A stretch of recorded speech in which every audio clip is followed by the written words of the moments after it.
meninas, amigos e amigas, nós vamos dar início agora à nossa parte de exposição. Nós conversamos na última semana com a Marcele sobre o horário. Nosso horário não é até 8h20, até 8h10, porque a gente faz de 7 às 8h10, faz o intervalo de 8h10 a 8h20, volta a 8h20, faz até 9h30, que fica 1h10 para o primeiro momento e 1h10 para o segundo momento e os 10 minutos de intervalo. Então, nós vamos até 8h10 nesse primeiro momento, depois nós vamos estar fazendo aí um lanchinho, um cafezinho lá fora com um biscoitinho, um bolo, e depois a gente volta para encerrar. Bem, seguindo a obra nos domínios da mediunidade, nós vamos abordar os capítulos 7, 8 e 9. Este livro, conforme já foi iniciado na última semana, ele tem a sua narrativa completamente feita numa reunião mediúnica. André Luiz espreme a reunião mediúnica e vira e revira sob diversos ângulos, sob diversas perspectivas, fazendo com que nós pudéssemos perceber nuances de um mesmo fenômeno, porque o capítulo 6, 7, 8 e 9 falam de psicofonia. Né? E aí você vai falar, nossa, mas ele redunda, porque ele fala sobre o mesmo tema, e no caso nós vamos abordar hoje 3 capítulos, 7, 8 e 9, falando sobre psicofonia. Mas ali você percebe o olhar criterioso que eles têm para enxergar nuances distintas do mesmo fenômeno.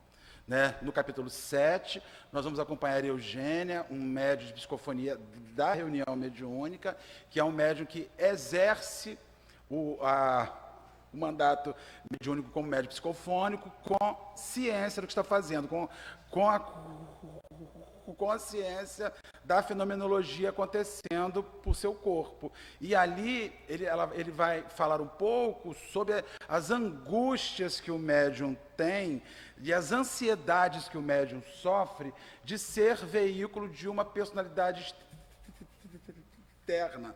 Porque você não está só emprestando o aparelho para falar, você está emprestando o seu sistema nervoso e, consequentemente, ele vai influenciar sobre esse sistema nervoso, as emoções que chegam, os elementos que largam as marcas. No capítulo 8, nós vamos falar sobre psicofonia sonambúlica, o mesmo processo de psicofonia, já com uma médium especial, uma médium que não era uma médium especial porque tinha recursos mediúnicos especiais, porque ela era uma médium especial porque ela tinha recursos morais especiais.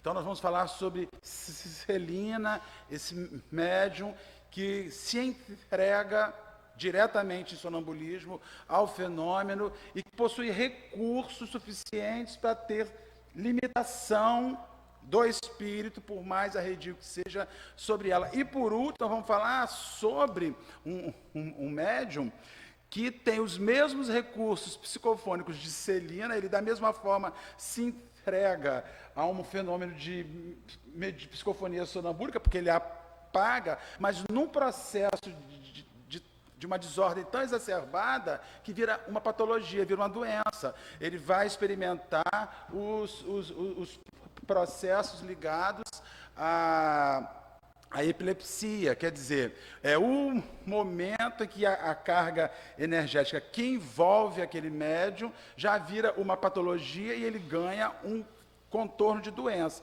Então, nós vamos abordar nessa página inicial, nesse momento que nós vamos fazer até as 8h10, 3 nuances psicofônicas, com 3 tipos de médiuns psicofônicos, atuando na mesma reunião e com determinados apontamentos. E o que é interessante, né, Marcelo, a questão dos médiuns na reunião, é como o André Luiz vai abordar o tema em relação a cada tipo de mediunidade. Como ele enriquece a obra, nos mostrando que cada um de nós tem essa capacidade. Porém, o aparelho mediúnico pode estar no 10, mas pode estar no 5. E o desenvolvimento de cada um no seu dia a dia dentro da sua vida natural. o que nós fazemos no nosso dia a dia pode, com certeza, refletir dentro da nossa casa, dentro do nosso centro espírita, numa mediunidade extremamente educada. Exatamente. E útil, porque uma mediunidade que é educada é uma mediunidade útil. Não existe virar mesa, rodar a mesa, gritar, falar alto. Eu vejo, eu ouço, mas não serve para nada. Um volume mediúnico sem educação é inútil, não tem função, só serve para iludir as pessoas e aqueles que gostam de ser iludidos por isso. Então, os capítulos que nós vamos ver hoje é socorro espiritual, psicofonia sonambúlica e possessão. No primeiro, nós vamos falar sobre Libório, que é uma entidade extremamente perturbada, que já vinha sendo assistida no capítulo 6, Psicofonia consciente, onde Eugênia iria fazer o ofício, realizar o ofício de atender a Libório. Libório era um sujeito que tinha em si um foco perturbador, que era Sara, a que ele dizia que era o seu único amor, a única pessoa que se preocupava com ele, que se preocupou com ele, e que era o único foco existencial que ele tinha. Ele não votava mais a ninguém aquilo que ele votava a Sara, o que virou um elemento bastante perturbador. E aí, esse ódio surge, manifesta, esse desequilíbrio surge e vem a reunião com a psicofonização do nosso companheiro.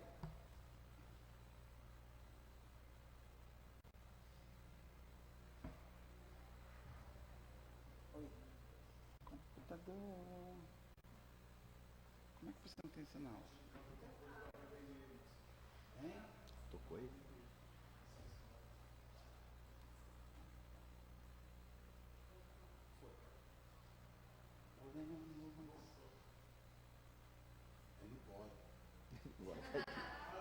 Então, o Libório chega profundamente arredio e, no seu primeiro instante, Raul, que era o esclarecedor da reunião, o Raul Silva, ele era o esclarecedor, ele é envolvido pelo orientador desencarnado que orientava a reunião, que é o espírito Clementino.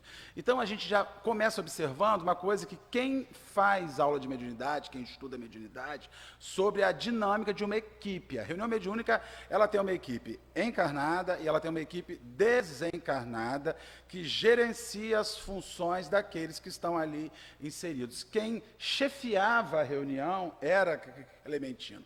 Era ele aquele responsável. Quando o Libório chega, com profundo ódio, com profundo amargor na sua existência, este orientador espiritual, este líder da reunião, o dirigente desencarnado da reunião, envolve a Raul para que o serviço pudesse ser feito. Por quê? Porque a grande função de um esclarecedor mediúnico, de um esclarecedor de uma reunião mediúnica, é quebrar o fluxo de ódio do espírito que se comunica para que o atendimento possa ser feito. Ninguém socorre ninguém aos gritos. Calma, Kátia, abaixa a voz, agora nós vamos ficar respirando. Eu vou poder começar a falar? Aí você acalma e a gente inicia. Então, a grande função desse esclarecedor é promover o abrandamento inicial da fúria daquele companheiro, para que o socorro oportunamente venha. Nós só conseguimos ajudar se nós soubermos qual é o problema que envolve o companheiro. Então, o Clementino envolve o Raul para dialogar com a comunicação. Libório se diz doente, desesperado. Acredita que somente Sara lhe resta. Não entende por que está preso. Ele está preso sob o controle de Eugênia. Ele estava no corpo de uma mulher, vinculado mediunicamente a uma mulher. Aquilo o aprisionava, certamente lhe perturbava, né? Estava ali. E, para ele não compreendia aquilo. E vai se iniciar o diálogo. Na medida, é muito interessante que o Raul inicia o diálogo e vem amoroso, e vem pacificado, e vem falando. Primeira pergunta que o Libório faz, se ele era padre. Você é padre, porque está me falando assim? Veja a gente já percebe um vício humano, só religiosos podem falar com brandura. Isso já demonstra o quanto a sociedade, em geral, é mal educada, porque a gente dificilmente acredita que, no ponto de ônibus, alguém vai ser gentil com você, afetuoso. E quando a pessoa ela é afetuosa com você quer logo saber qual é a religião dela, porque você acredita que só as pessoas religiosas são gentis, o que mostra o quanto a Terra está profundamente atrasada. Nós não conseguimos ver gentileza dissociado de uma prática espiritual cotidiana. É preciso ter religião para ser, pelo menos, educado. Quando ele começa a falar, o cara fala que você é padre, chama de amigo. Que amigo coisa nenhuma, eu não tenho amigo igual a vocês. E já vai fervendo em cima do esclarecedor. Raul, sob influência e inspiração de Clementino, conversa com Libório com muita paciência, explicando que quer ajudá-lo. Eu estou lendo ali, não sei por causa de quê, né? O negócio aqui na minha frente. A pessoa, quando nasce com uma limitação neurológica, isso se manifesta nos lugares. É porque tem esse negócio preso aqui, doente. Eu vou soltar esse esparadrapo que botaram aqui, que eu estou conseguindo mexer o negócio, entendeu? Essa limitação, um dia eu venço, né? Oh, glória a Deus, eu consigo mexer de novo. E aí ele vai dizendo o seguinte, explicando que ela quer ajudá-lo, não o vê como habitante de sombras, mas como familiar retornando ao lar, sem curiosidade menos digna, oferece amizade, emite jatos de energia mental ao tórax do Libório, enquanto faz uma prece. Libório comove-se com a ternura, acolhimento e chora. O cara está sem qualquer outro tipo de interesse, exceto atender aquele irmão.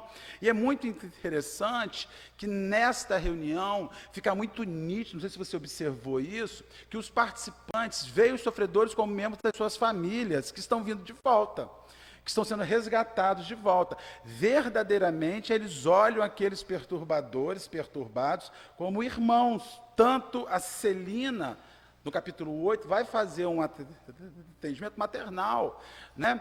Fazendo todo aquele procedimento familiar.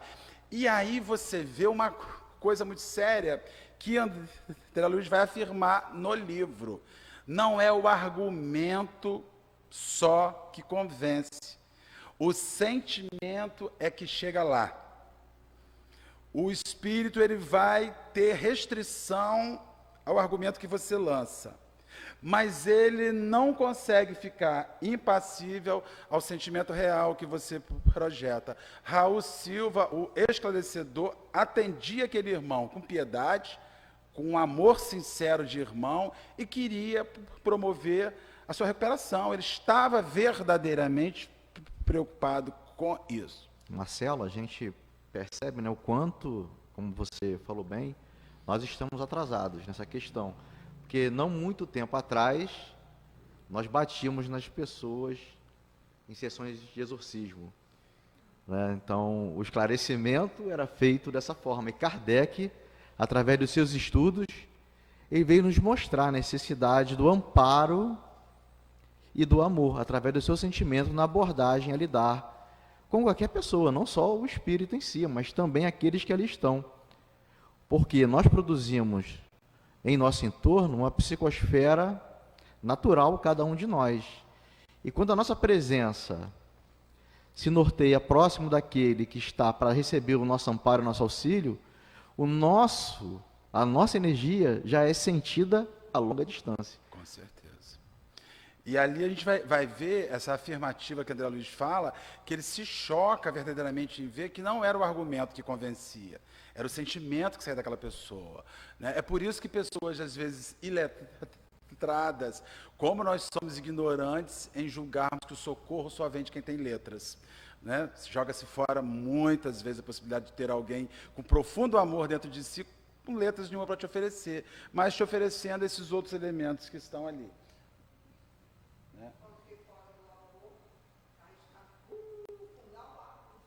Com certeza. Nisso, Clementino, é porque precisaria ser descortinado. Isso é um elemento que o capítulo aborda. Existe um porquê das dores, não é?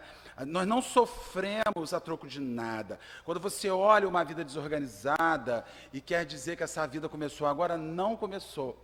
Né? Todas as angústias que nós passamos pela nossa vida, elas vêm de outro instante, de outro momento. Então, chega uma determinada hora que ele se quebra e dá a opção de que ele possa enxergar a origem das suas angústias, que ele possa enxergar de onde advém todo aquele sentimento infeliz que ele carregava dentro dele. Nisso, Clementino faz um breve sinal a um dos seus assessores espirituais, que lhe trouxe um dispositivo semelhante a uma tela de plasma. Gente, isso aí é da meados do século XX. Nós já vamos fazer 100 anos disso daí daqui a pouco. Então você vê o quanto o processo de tecnologia que nós estudamos hoje, que já estamos vendo nos nossos lares hoje, já acontecia, já estava vivo aquela época. Trouxe um dispositivo semelhante a uma tela de plasma de TV, parecia ser estruturada em gaze, uma gaze bem fininha, com dispositivos especiais medindo 1 metro quadrado.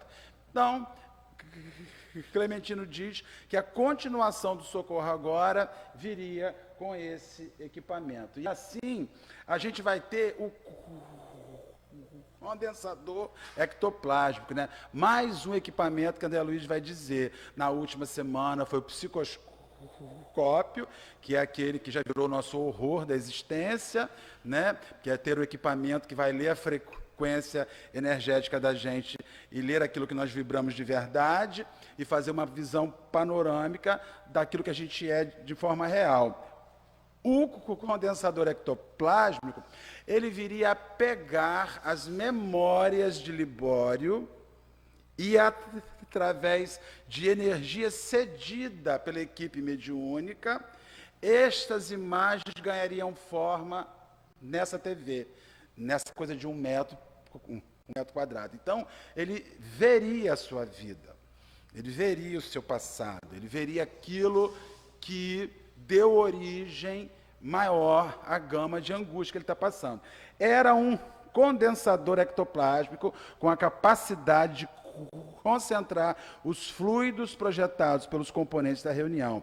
As imagens são tanto melhores, quanto melhor é a colaboração dos encarnados. Já bota na mão da gente ter uma imagem boa. Eu fico pensando se na reunião que a gente participa é aquela que você ainda coloca um bombril em cima da antena, ou se já é 4K. Eu não sei, será que já é 4K a reunião que a gente participa? Provavelmente, né? Não sei. A minha eu ainda acho que boto na frente da televisão preto e branco papel celofane para ser colorida, que a gente comprava um verde, comprava um amarelo para ver o filme em verde e amarelo ali. André Luiz vem mostrar também aí a importância dos componentes da reunião mediúnica. Com certeza. Porque esse componente essa tecnologia que eles utilizam na época, havia a necessidade dos participantes da reunião mediúnica estarem afinados, da sustentação ao médium. Todos contribuíam para que aquele equipamento funcionasse de forma correta e com a qualidade boa. Com certeza. Porque se algum daqueles ali vibrassem de forma não muito equilibrada, a reunião mediúnica muito provavelmente estaria comprometida. Com certeza. E ali, então, Clementino liga uma pequena chave na lateral e o tecido coloriu-se de massa leve fluídica branca. Em seguida, acionou a mente de Raul, apelou à memória de Libório, ou seja, Raul começou a puxar na memória, instigar Libório a fazer uma regressão de memória naquele instante e liberar o seu passado. Induziu que ele prestasse atenção à sua frente. A seguir, na tela surgiram as primeiras imagens em que Libório era o próprio protagonista e, sob a ação de Clementino, passou a descrever a cena pela intuição. E Raul começa a descrever aquilo que estava acontecendo, segundo aquilo que Clementino insuflava. E você tem que ver que O dialogador precisa estar profundamente afinizado com o que está acontecendo no plano espiritual. Então você vê como a manipulação de pensamentos, de ideias, o cara está afim. Está se dando no mundo espiritual, que Clementino está intuindo ao encarnado esclarecedor para que ele fale isso e a imagem flua da erraticidade do mundo espiritual para o mundo físico, tudo acontecendo ali, concomitante. Você vê como essa reunião é afim, como é uma equipe afim, como é um trabalho afim de respeito e com seriedade. Aí vai começar a narrativa sobre a desencarnação dele, né? O Libório desencarnou em plena vitalidade orgânica depois de extenuar-se em festiva loucura, letal intoxicação, cadaverizou-lhe o corpo, quando não possuía o menor sinal de habilitação para aconchegar-se à verdade do Espírito. O que aconteceu com o Libório? Morava ele e a mãe, uma senhora muito idosa, muito velhinha, 80 e tantos anos, profundamente enferma, e ele era, aspas, o tutor da mãe. No carnaval, numa determinada época de carnaval, ele resolve que ele iria aproveitar a folia. E aí, eles que tinham uma situação complicada, econômica, com os recursos limitados, ele vai e resolve que iria viver a sua vida, viver a sua experiência existencial, vai lá, subtrai parte do dinheiro da mãe para a esbórnia, tira dela recursos de medicação, esses elementos, e vai para a festa. E aí, ele sai um dia e só volta 4 dias depois. A mãe sem o amparo, a mãe sem o cuidado, ela mergulha nesses 4 dias num processo profundo de enfermidade do qual ela não retornaria.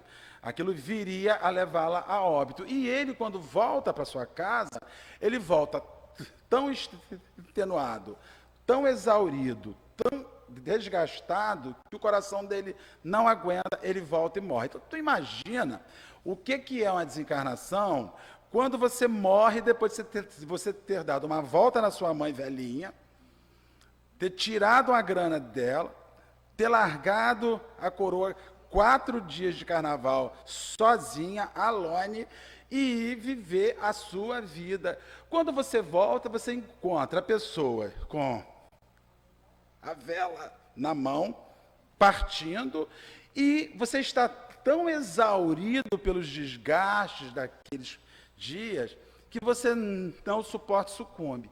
Então, nós não conseguimos imaginar o que essa experiência particular com essas nuances gerou no corpo psíquico desse nosso companheiro. E ali, Aulos, que é o instrutor, um dos 12 ministros que está acompanhando André Luiz na obra, vai falar um pouco sobre o condensador ectoplásmico. É um condensador ectoplásmico, reproduzindo as imagens que fluem do pensamento da entidade comunicante, não só para a nossa observação, como também para a análise do... Aí, na época, usava essa palavra do treinador, que as recebe em seu campo intuitivo. Hóspede espiritual apenas contempla os reflexos da própria mente, né? A maneira de pessoa que se examina através de um espelho. O êxito do trabalho depende de todos os componentes do grupo. As energias ectoplásmicas são fornecidas pelo conjunto dos companheiros encarnados em favor dos que ainda se encontram semi-materializados. Pensamentos menos dignos, princípios envenenados das viciações, perturbam as imagens porque arrojam as suas sombras, impedindo a visão perfeita. Se no meio de uma sessão estamos elaborando equipamento como esse para atender uma entidade, vem à mente ideias infelizes, pensamentos infelizes, a imagem fica esquisita, turva. E o pior, sob nossa responsabilidade de emporcalhar o fluido daquele instante, daquele ambiente. Bem, ao final disso, dessas observações, dessas visões, Libório, enfim, reconhece a necessidade de socorro, ele é retirado da sala por uma equipe de socorristas, encaminhado, vai oferecer à companheira lá a libertação, para que eles pudessem seguir a vida. E Eugênia funciona nessa equipe, conforme o próprio André Luiz vai falar no capítulo 8, como uma enfermeira, né? Ela é o médium da enfermagem, aquele médico que está prestando apoio, solidariedade ao paciente, oferecendo a ele todos os recursos de cuidado e de zelo, como uma enfermeira que acompanha o processo. Eugênia sofre um pouco das angústias da personalidade do espírito Libório, porque ela sente aquilo, ela percebe a presença daquela entidade que levava em si as suas angústias. E aí, esse instante do capítulo 7 do Socorro Espiritual se encerra e a gente vai agora para o capítulo 8, Psicofonia Sonambúlica. Ele começa dizendo, ele começa fazendo umas análises sobre o companheiro que viria a se comunicar, um fazendeiro, né?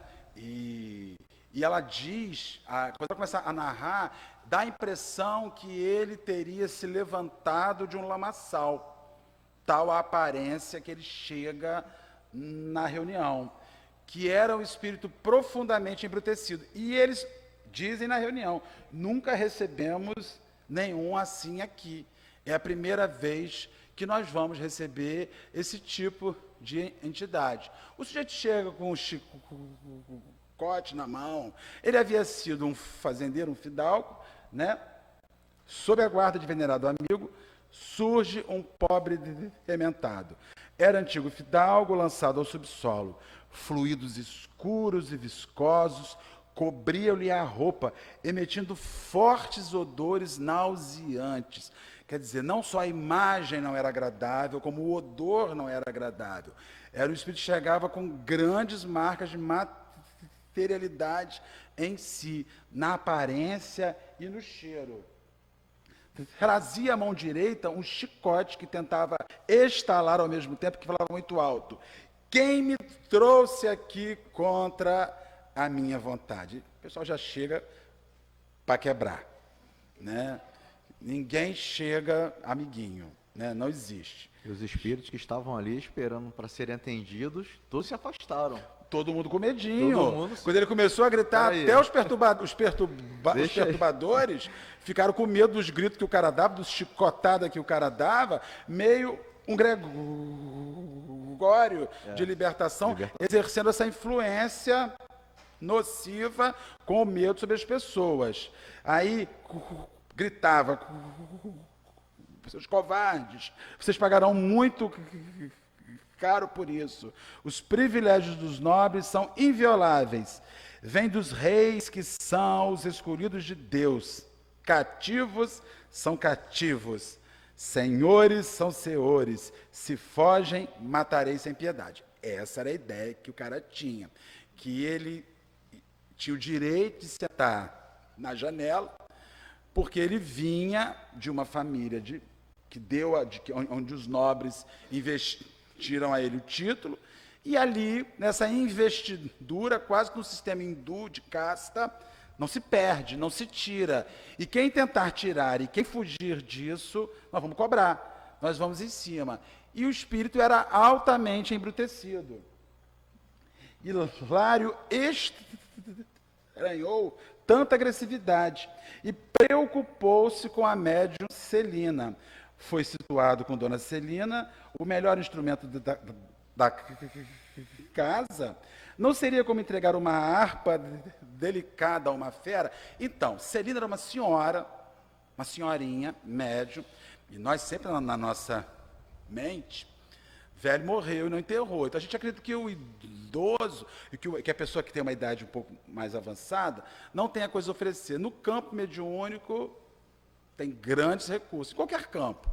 Mas no campo de serviço, quem era a Dona Celina? Dona Celina, ela era o melhor instrumento mediúnico daquela instituição. pelos seus valores morais aliados a uma potência mediúnica muito grande. Então a primeira pergunta que vem é, mas poxa, vamos botar o que tem de pior com o que tem de melhor? Nós vamos pegar o que nós temos de melhor e vamos dar para o que tem de pior, manipular, manusear? Isso é um equívoco. As pessoas elas acreditam que os bons médios são aqueles que só falam com os grandes espíritos. Os bons médios são as boas pessoas que se preparam para trabalhar com qualquer tipo de espírito. Não se iludam. Quando você lê alguma coisa sobre Chico Xavier, no seu ofício mediúnico de reunião de desobsessão, ele trabalhava com o que tinha de pior. Por que que ele trabalhava com o que tinha de pior? Porque ele estava profundamente habilitado a atender e assistir aquilo que chegava de pior na casa, pelos valores morais que ele guardava. Só que Dona Celina, ela era um médium de psicofonia sonambúlica, ou seja, ela se entregava ao espírito e aí vem a preocupação. Se ela vai se entregar ao espírito, dando a ele a sensação de viver por ela, porque era um processo tão bem acoplado, tão bem fechado, que o espírito vivia por ela, ele existia por ela. Ela saía do corpo, ficava ali de longe, em oração, em prece, mas observando. E aí vão surgir as lições sobre os riscos da psicofonia sonambúlica e sobre o que se espera de um médium psicofônico sonambúlico no momento em que a fenomenologia vai se dar. Todo mundo ficou com medo, vai botar a fera na mão da Dona Celina? Vai. Dona Celina é a mais equipada para atender a fera. É ela que vai receber a fera. E é justamente nessa hora que André Luiz vai fazendo os apontamentos, nesse capítulo, que ela vai usar toda uma questão maternal para aquele espírito. Aquele espírito não precisava de enfermeira, precisava de uma mãe, alguém que quebrasse ele com amor que é maternal. E aí você vê que no serviço mediúnico as nuances assumem formas que a gente ignora, né? Por isso que não dá para você agir sempre da mesma maneira numa sessão. Não dá para ter o esclarecedor, principalmente, né? Com cada espírito, nós temos que ouvi-lo para saber qual recurso nós vamos apresentar. Os fluidos de natureza deletéria recuam ante a luz espiritual. Nuvens infecciosas da Terra são diariamente extintas ou combatidas pelas irradiações solares. Formações fluídicas e inquietantes são aniquiladas a todo momento por energias superiores do espírito. Os raios luminosos da mente orientada para o bem incidem sobre o mal como descargas elétricas. Mais ajuda aquele que mais pode.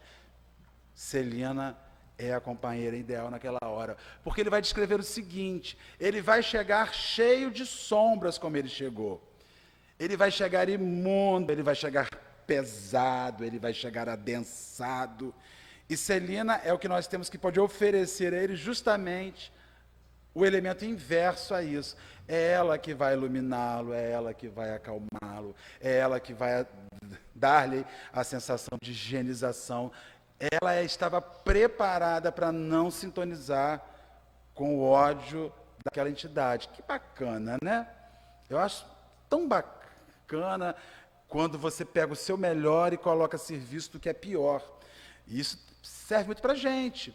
Nós guardamos, às vezes, as coisas melhores para os melhores, e às vezes são os piores que estão precisando das nossas coisas melhores.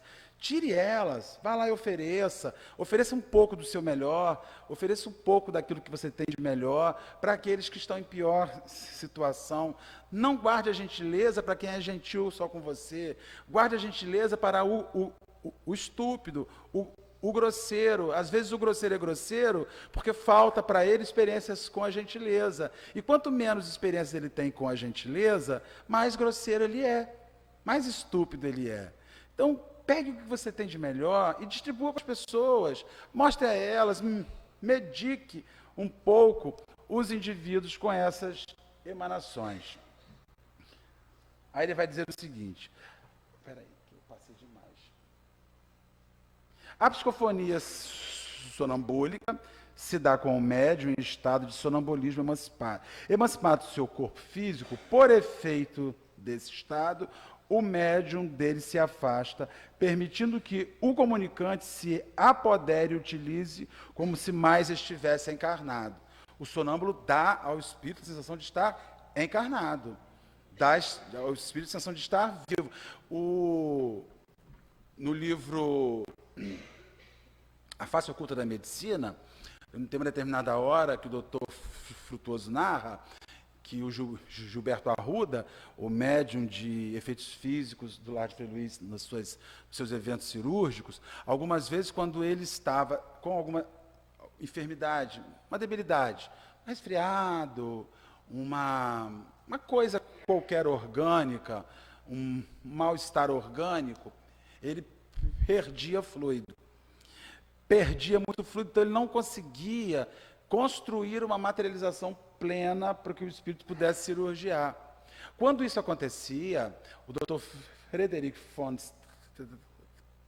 Stein, o médico que o mediunizava em cirurgia e que se materializava por ele e realizava as cirurgias, fazia o que eles chamam, isso até já foi questão de discussão, fazia o que eles chamam de superincorporação, que nada mais é do que assumir completamente, desligando como um elemento de psicofonia sonambúlica.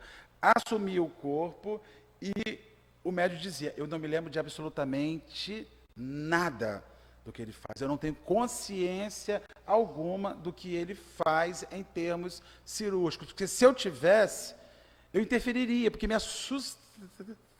iria me assustar ver os procedimentos. Então, ele me desliga e me assume para que aquilo ocorra. Era exatamente o que acontecia com Celina. Entretanto, ele vai dizer aqui o seguinte, nesse tipo de mediunidade, a falta de moralidade do medianeiro pode ter um resultado ainda mais desastroso, pois o médium entrega o equipamento mediúnico ao espírito comunicante. Aulos comentou que Celina desempenhava muito bem o seu trabalho de médium sonâmbulo, porque Celina era boa. Então, por ela ser um médium bom, por ela ser uma pessoa boa, quanto mais aquele espírito buscasse, através do corpo de Celina, práticas infelizes, o espírito de Celina, que estava próximo, naturalmente, não permitiria que o seu corpo realizasse essas práticas. Naturalmente, ela faria um filtro sem que, para isso, houvesse uma interferência ciente e consciente. Celina, por valores morais, sem precisar refletir sobre esses valores, era um elemento que limitava os excessos do comunicante. E a gente, na ideia, começa a surgir uma ideia da possessão, né, que Kardec tanto discutiu no passado, e você vê uma revista espírita de 1863, ele revendo os conceitos dele. Olha que pessoa nobre, né?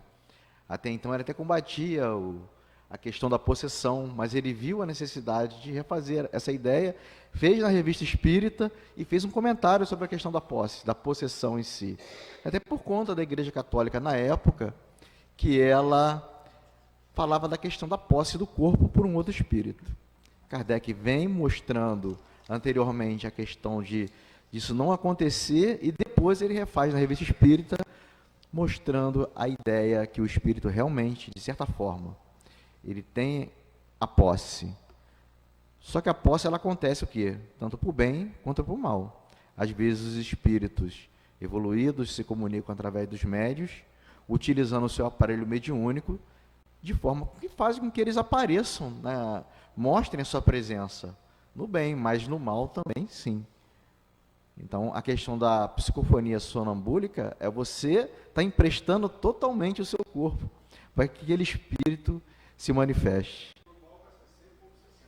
Para o mal, ele vai falar aqui, vai ser sempre uma obsessão. Ele vai entrar ali na obsessão da questão da posse.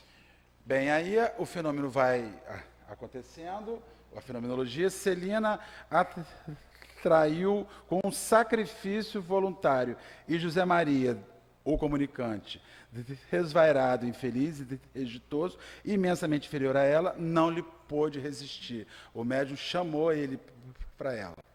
Né? Vem aqui que nós vamos te ajudar, eu vou te ajudar. A grandeza de um aparelho mediúnico como esse, que tem ciência de que pode promover aquele socorro ali. Não lhe pôde resistir. Permanece agressivo, mas é controlado nas menores expressões. Ele experimenta o domínio afetuoso da missionária que lhe dá amparo assistencial. Se quiser, poderá lembrar-se do diálogo com esforço, mas não vê vantagem na retenção do que houve. Ela poderia até ter algum registro daquele diálogo, mas não havia mais porquê. Né? Eugênia exercia o controle mais direto. Eugênia, a médium anterior. Dona Celina deixava-o mais à vontade. Caso não fosse Celina trabalhadora hábil e capaz de intervir a tempo, seria preferível a psicofonia consciente, porque a psicofonia consciente, o médium está intervindo racionalmente o tempo inteiro na mensagem, fazendo o filtro no instante que ela acontece. O espírito atua ali e ele está consciente daquele processo de atuação do mecanismo. O sonambulismo puro, em mãos desavisadas, é menos útil na construção espiritual do bem. A psicofonia inconsciente, em quem não possui méritos morais suficientes à própria defesa, pode levar à possessão nociva. Então você vê que um fenômeno de influenciação psicofônica, que guarda nomes distintos, é a mesma coisa na medida em que vai passando a gradação e que vai apresentando a ausência de controle do médium sobre o fenômeno. É muito interessante a pedagogia que André Luiz usa na obra, porque a construção vai sendo feita num escalonamento, para que você possa compreender como o mesmo fenômeno ganha vestes distintas segundo o comunicante, segundo o médium. Veja, há interferências em ambos os lados, né? Na construção do bem. A possessão nociva apenas se observa nos que se renderam às forças vampirizantes. Se a entidade fosse intelectualmente superior ao médium, ela seria controlada. Se fosse inteligência degenerada e perversa, a fiscalização correria por conta dos mentores da casa.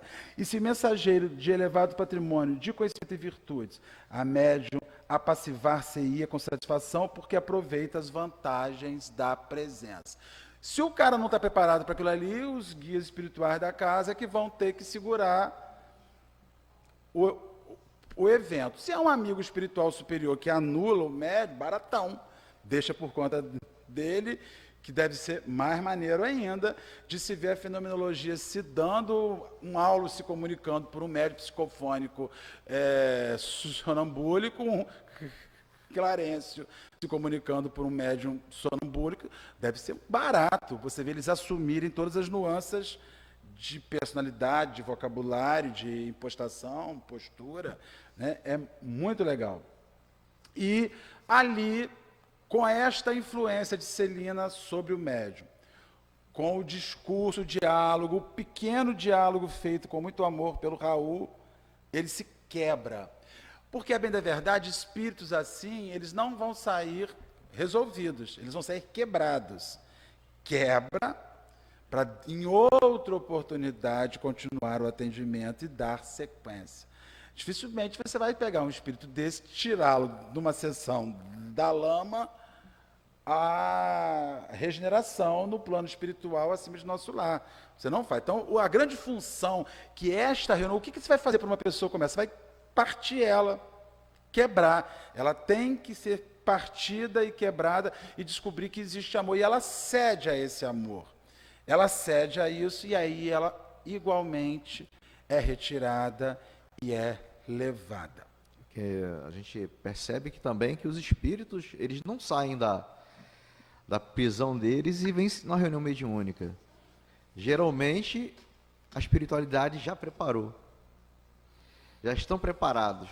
Quando chegam na reunião mediúnica, já tem aquele preparo de toda a equipe espiritual, aonde vai fazer o quê? Ele mergulhar naquele fluido, mergulhar naquela energia, a necessidade dele estar ali, a necessidade dele coletar essa influência, coletar a energia positiva dos médios que ali estão, dos esclarecedores, da sustentação, que vai fazer com que ele saia dali quebrado. Quebrados.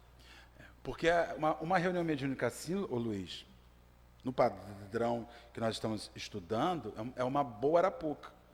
Vamos falar aqui, é uma excelente arapuca do bem. Porque o sujeito, quando entra ali dentro, ele sai melhor. Ele vai sair, mas ele vai sair em contenção, ele vai sair com impacto, até uma abençoada arapuca. Eles armam uma abençoada arapuca, prepara aquilo ali, porque ele vai chegar. E quando ele chegar, acontece o instante. Até porque, no 9º capítulo, Aulus vai fazer uma anotação, quando começa uma discussão, se o médium que é possesso pode fazer algo pela atividade da casa, ele diz o seguinte: olha, ninguém chega em lugar nenhum por acaso. Então, quando uma entidade sombria, nervosa, irritadiça, bate numa reunião mediúnica, não foi um acaso, foi um trabalho de envolvimento, de Cerca Lourenço, que foi sendo feito ali até promover o encaminhamento daquela pessoa para a tarefa. Então, assim, é muito bacana, isso tem que, só fazer uma vírgula, temos 20 minutos para a gente acabar o material, o médium precisa compreender que ele não chega no centro para começar a tarefa. Ele chega no centro da tarefa, já está acontecendo, ele tem que chegar quietinho, se sentar no seu banquinho e fazer o ofício. Então, por exemplo, nós temos as nossas atividades mediúnicas na instituição. Você veio para um trabalho mediúnico, chegou, vai para a sala, espera lá. Mas a pessoa vai chegando, vai conversando, vai batendo papo, vai rindo, vai contando piada, vai abrindo o WhatsApp, vai... Aí quando faltam 2 minutos, ela entra. E vai começar. Né? E aí ela não se pluga, porque já está todo mundo ali, já está tudo acontecendo.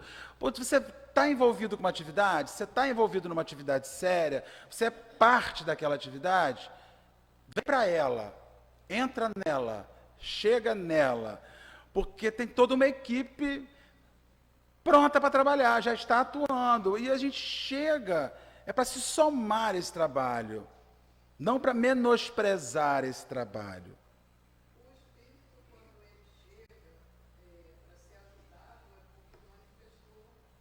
Não, nem sempre. Não, claro que não. Às vezes é a revelia, às vezes é um pedido de uma mãe, às vezes chegou o momento dele, ele já fechou o ciclo de sofrimento, agora é hora de começar o resgate. Nesse processo. Todos os envolvimentos, todas as pessoas não ficam abandonadas, né? Sempre tem um pedido, alguém pediu lá, uma súplica, um nomezinho no papel que a gente coloca no centro. Então vamos lá, vamos seguir.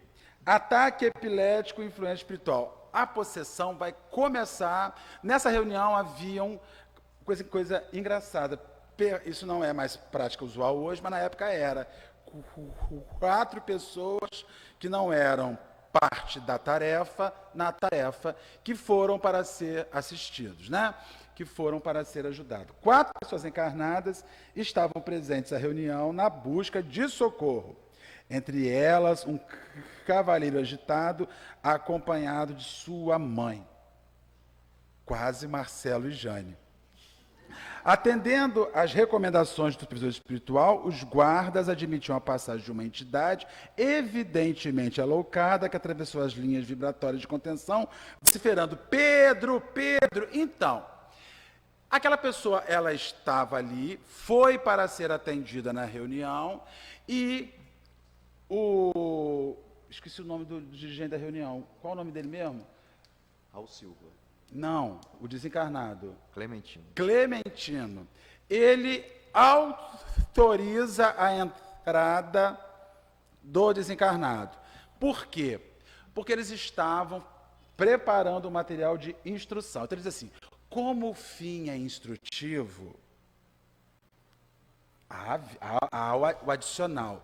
Como o fim é instrutivo para os que estão acompanhando a reunião, André Luiz e Hilário, que estão ali assistindo a atividade, com aulas, nós vamos permitir que ele entre para que a gente possa, que eles possam ver o que acontece numa possessão, numa subjugação, numa incorporação sonambúlica, onde o médium não tem os recursos de Celina, onde o médium cede e se oferece na integralidade das coisas. Isso responde uma pergunta, né? Que geralmente algumas pessoas têm certeza que ficam na mente. Como pode, num ambiente mediúnico, onde há uma espiritualidade, um padrão elevado, espíritos ignorantes se manifestarem? Espíritos que podem, de alguma forma, trazer transtornos à reunião. A aula está aí. Função educativa. Alguma coisa vai se aprender. E outra coisa, ele não entra na bagunça. Ele até entra fazendo bagunça, mas é uma bagunça gerenciada. Eles estão ali fazendo o gerenciamento daquela presença. O espírito entra enlouquecido, o translocado avançou até um senhor encarnado que súbito deu um grito e caiu desamparado. Raul determinou que o senhor fosse transferido para um leito em câmara próxima, isolando da reunião. Quem vai lá assistir a esse sujeito mediunizado? Celina.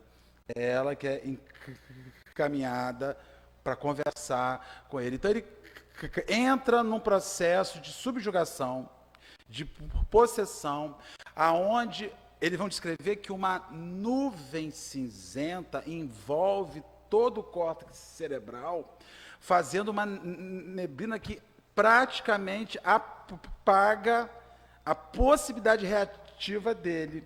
E nisso o comunicante vem em cima. E ali ele vai descrever que ele tem um ataque epilético, segundo aquilo que a medicina humana viria a dizer. Aí, Ivete, fui pesquisar o que a ciência fala sobre epilepsia, né? E é muito interessante porque ela não fala nada, né? Ela fala assim, ó, a epilepsia é uma alteração temporária irreversível do funcionamento do cérebro. Ou seja, alguma coisa acontece temporariamente que o cérebro dá um boot, né? É igual um reset de computador. Está parando, está funcionando, aí você vai e aperta ali, reset. Alguém tem computador dentro de casa, já fez isso alguma vez quando ele agarra?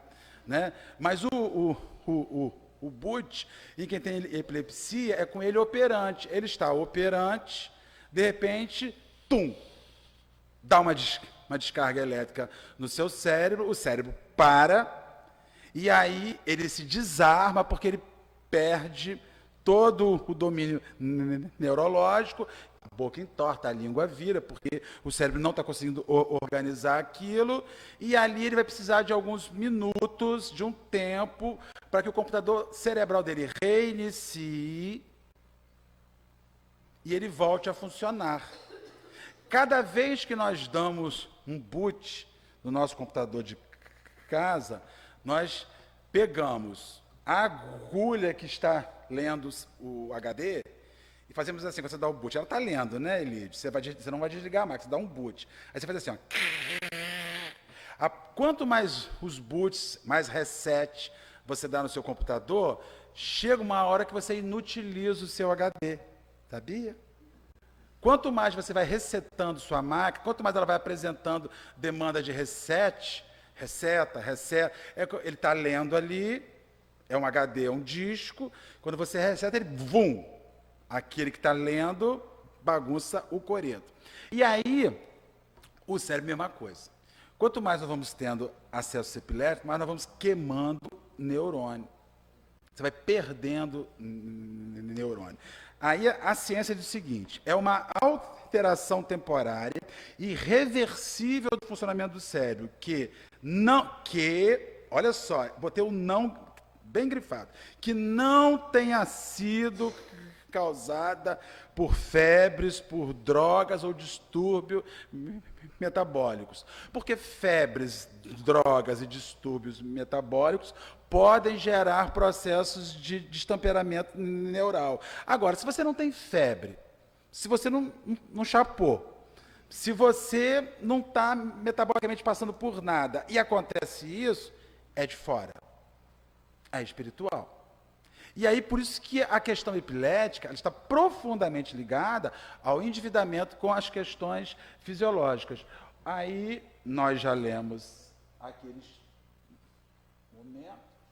Vamos avançar. Dona Celina foi incumbida do trabalho. Eu já queria ter conhecido Dona Celina, Ana Laura. Já queria ser amigo dela, tomar café com ela de tarde, comendo bolo. Já queria. Dona Celina foi incumbida do trabalho de assistência. Aulos, Hilário e André Luiz acompanharam. Mas é luxo puro, né?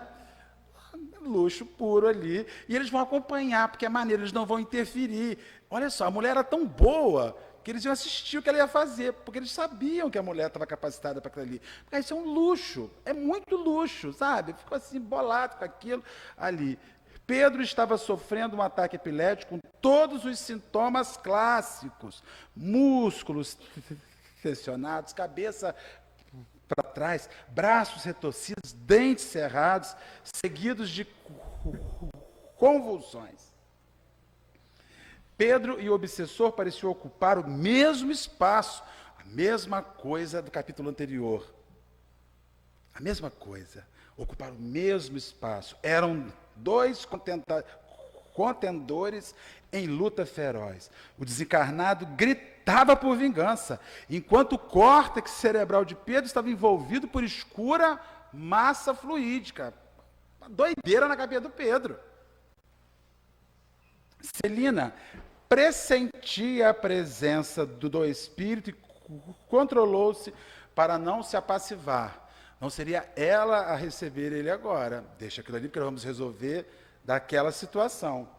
Em seguida, tentou falar algumas coisas para o espírito, mas ele não deu a menor importância ao fato.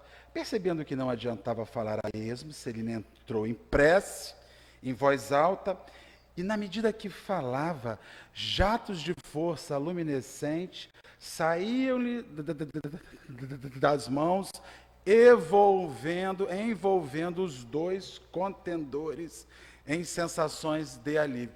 Celina não arrega, não sai fora. A gente precisa não ser mas a gente não pode pular fora na hora que a coisa acontecer. Por isso a gente tem que aprender a lidar. Porque cada hora que houver uma passividade que você não sabe lidar, chama fulano para vir atender, porque como é que eu dou conta disso?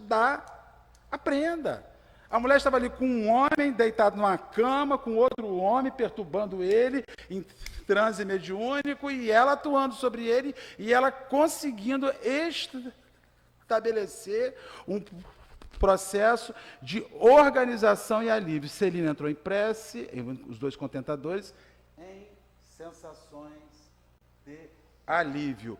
O perseguidor, aos poucos, aspirou a substância anestesiante e desprendeu-se automaticamente da vítima, entrando em sono profundo.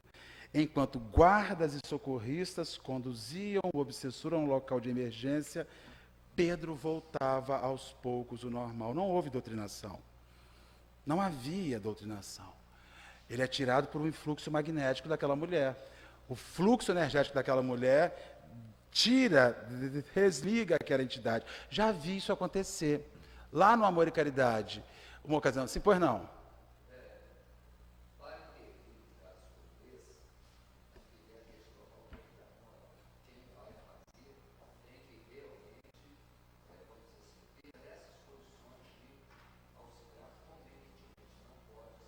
Mas nós estamos falando isso aqui o tempo inteiro. Celina era investida, Celina era completamente investida dessa... mas aí nós não podemos avaliar a autoridade moral alheia. Eu não posso determinar que uma pessoa está apta e outra não. A situação é elemento determinante para saber se você está apto. Se você fracassar, aprenda para a próxima vez. Se você der certo, porque quando a gente começa a gerenciar a possibilidade alheia, nós começamos a ser melhores do que eles e a dizer para eles que nós sabemos o que eles podem fazer mais do que eles. Então, quando se fala em autoridade moral e quando se avalia a autoridade moral de alguém, você tem que ter uma autoridade semelhante ou maior para compreender o quanto aquela pessoa está apta ou não.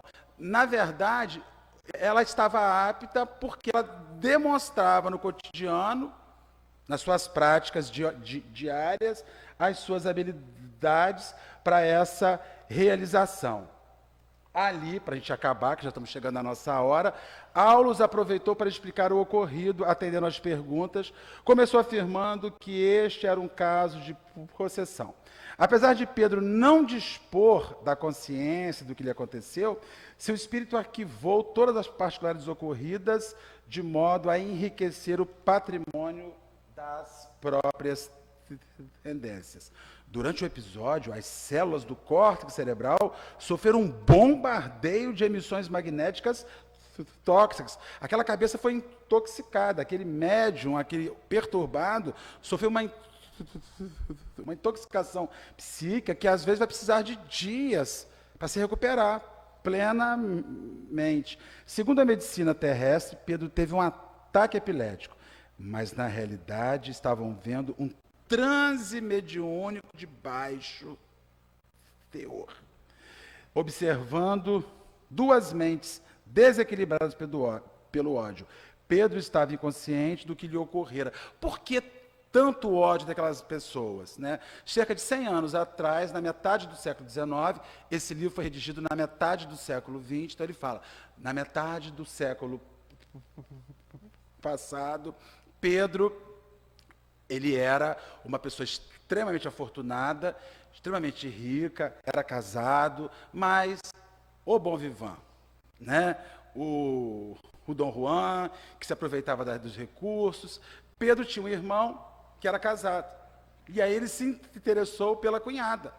Mas só que para ele acessar a cunhada, ele precisou quebrar o irmão, falir o irmão, desestabilizar o irmão emocionalmente, até o ponto que ele leva o irmão para um manicômio, tudo para realizar o seu desejo. O irmão é hospitalizado no manicômio, enlouquece e desencarna. Quando ele desencarna, quem é a pessoa que ele vai abraçar e dar um beijo, dizer eu te amo?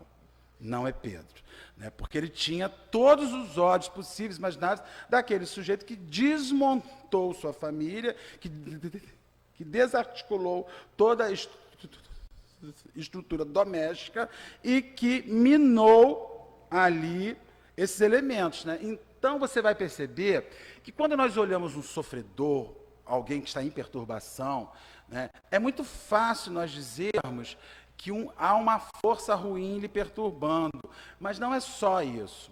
Há um cobrador, há alguém que está apresentando a conta, é alguém que está apresentando a duplicata.